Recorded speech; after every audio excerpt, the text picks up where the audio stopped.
Meron tayong 5 sensor dito mga kamaster. Yan makikita.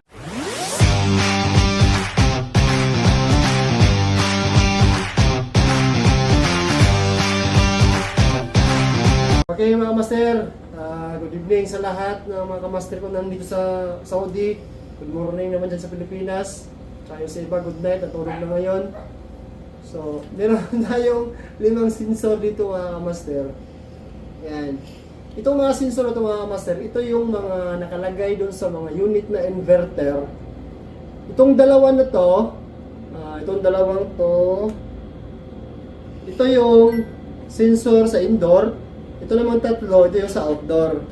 Yan. So, itong tatlo na ito mga kamaster, magkaparehas sila ng size.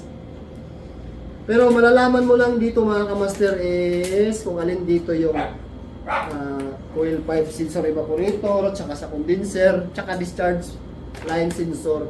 Kasi dahil sa sakit mga kamaster ito, magkaiba sila. Yan, magkaiba sila, di ba? Yan, kung makita yung mga kamaster, magkaiba sila. Dito lang, parehas sila ng size. Ang magkaiba naman dito mga kamaster, yung discharge line na sensor, makapal yung rubber na nakalagay sa kanyo. Kasi nga ito, doon siya nakalagay sa napakainit na pipe. Kasi sa discharge pipe siya, doon sa compressor, malapit sa compressor. Okay, so sabihin ko, i-share ko sa inyo mga kamaster, bawat error nito. In case na may ma-encounter kayo na magputol siya or short circuit na siya, ito yung mga error niya mga kamaster. Sabihin ko sa inyo yung error niya, itong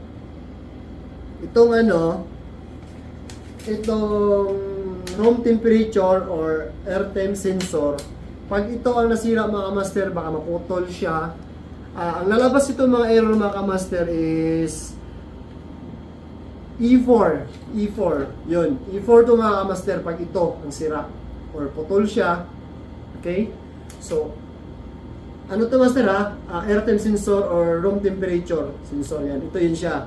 Pag nasira to or putol to, baka nangat-ngat ng daga, E4. So, ito namang isa. Ito, sa indoor pa rin to mga kamaster. Sa indoor pa rin to Ito yung sa evaporator coil pipe sensor. Ito. Ngayon, kung ito naman siya ang sira, putol, ingat-ingat ng daga, ang error naman nito mga kamaster, E5 naman. E5 siya. Ito. Okay? E5 mga kamaster yung isa E4, E5. Doon nyo lang anuhin mga kamaster, pagka ang sensor na error, E talaga siya, E. Yung dalawa na to, magkaiba lang sila ang number, E. Pag sa outdoor naman mga kamaster, ang error niya, ibang letter naman ang nauna. Okay, so, ito naman pag-usapan natin yung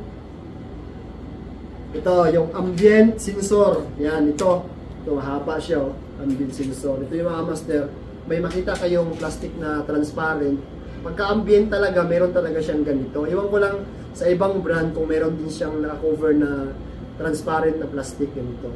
Pag ito naman ang mga kamaster, pag ito naman ang sira, putol siya, ang error naman nito mga kamaster is, sana ba yung if 1 naman siya mga kamaster, if 1, okay? Ito, pag putol siya, yan, pag may mapansin kayong error na F1, so check nyo na agad ito mga kamaster, baka naputol or ginat-gat ng daga. Okay, so tatlong sensor yung mga kamaster. So sa outdoor, ang una na letter is F. F, di ba? F. Yung error niya F. F1, pag ambient sensor.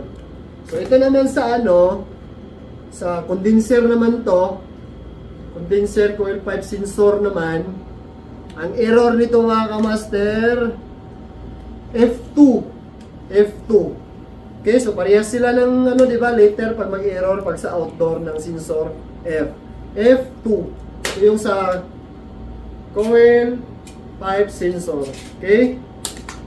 Ito naman isa sa discharge pipe line sensor. Ang error naman nito mga kamaster, pag naputol siya or wala na, sira na siya, F3 naman siya, F3. So, ito lang mga master, basta outdoor talaga, pag sensor ang mag-error, letter F. Sa media yun mga master, F. F5 to siya, F5. F5, okay? So, ito naman mga master, ito, i-share ko sa inyo itong discharge pipeline sensor. Mag-i-error to siya mga master or i-off niya yung compressor kung sobrang init na ng discharge ng compressor. Yan. Lalo na kulang ng refrigerant yung system natin kasi iinit yun mag-overheat yung compressor nun. So ito din yung protection ng compressor ito dahil sa kanya din, ito din. At saka ano din, like ang fan motor masira, stack up, ito din siya, bigay din siya ng safety sa compressor natin. Okay, so napaka-importante yung mga master itong sensor na to para sa compressor. Kasi napansin lang din namin mga kamaster sa inverter ng mga unit, bihira lang kami nasisiraan ng compressor dahil sa mga protection niya. Ang dami. Hindi lang itong mga sensor na to pati may high pressure switch siya. Meron siyang low pressure switch, di ba? Ang problema naman natin ngayon kadalasan is yung board naman kasi hindi naman nila nilagyan ng protection yung board. Masisira siya. Kadalasan nasisira sa amin board lalo na pag sobrang init tapos dire-diretso ang andar ng compressor. So, kadalasan talaga bumibigay yung board, yung IPM niya. Sana, sa mga company, yung board niya, gawin naman sana niya yung mataas-taas na warranty, like 5 years warranty. Kasi dito kasi sa Saudi mga kamaster, yung compressor kasi, yung warranty dito, sa compressor 7 years. Ngayon, sa spare parts naman, sa board, lahat ng spare parts ng unit, 2 years siya. Kaso ang problema naman is, after matapos lang yung warranty, masisira na yung mga board. So, ganun pa rin, kasi mas mahal din yung mas mahal pa rin naman yung compressor, pero mahal din yung board. Magkalapit na sila ng presyo, tapos lagi nasisira yung board. Ganun lang sana nga gawin sa mga company, di ba? Sa tingin yung mga master. Kasi para sa akin, yun napapansin namin laging nasisira yung board. Pero yung compressor, bihira lang kami nasisiraan lang kami ng mga compressor pagka may nag-install, nakalimutan pagbukas yung gate valve niya, yun, nasisira yung compressor, lalo dire-diretso andar, bumibigay siya. Tapos, nasisiraan din kami yung iba na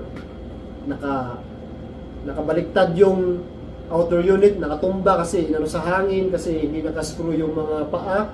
So, sa mga kamaster ko dyan na lagi nag-i-install, huwag kang pati mga kamaster kasi pag tayo nagkabit ng unit outdoor, mas maganda talaga i-screw natin o i-bolt na sure mo natin na hindi matumba siya sa hangin kasi minsan hindi natin alam. Lalo na medyo masama ang panahon, medyo lalakas yung hangin, matumba siya, so madamage yung unit natin, di ba? Pag unit pala ni customer, hindi sa atin. So ito yung mga kamaster sa media. Ito yung 4 na sensor lagi sa mga inverter. Pero pag non-inverter naman, kadalasan ang sensor niya is 3 lang. Sa mga non-inverter na unit, sa mga wall mounted, 3 lang. Pero pag inverter, 5 talaga yan sila lagi. So, yun lang mga kamaster. Yun lang, hanggang dito lang siguro tayo. Pag-usapan naman natin yung mga sensor.